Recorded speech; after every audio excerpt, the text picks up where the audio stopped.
நாம் தமிழர் கட்சி ஒருங்கிணைப்பாளர் சீமான் தற்பொழுது ஒவ்வொரு அடியையும் பார்த்து மெதுவாக வைக்கிறார் என்றுதான் கூற வேண்டும்.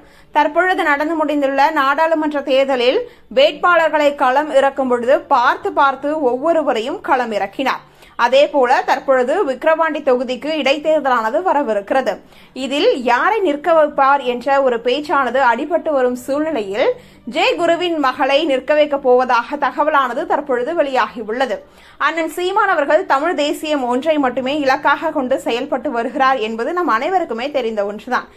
இங்கு சாதிகள் இல்லை என்று அண்ணன் கூறும் பொழுது இவர்கள் அனைவரும் தமிழர்கள் மட்டுமே, தமிழர் என்ற ஒற்றை பிணைப்பால் மட்டுமே அனைவரும் ஒன்றாக இணைக்க வேண்டும் என்பது அண்ணன் சீமான் அவர்களின் பேச்சாகவே இதுவரை இருந்து வருகிறது.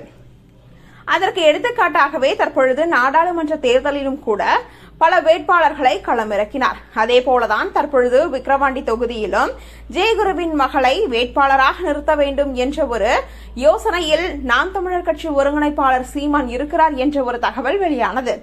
இது முழுக்க அண்ணன் யோசித்து செயல்படுகிறார் என்ற ஒரு கருத்தை பலரும் முன்னெடுத்து வருகின்றனர்.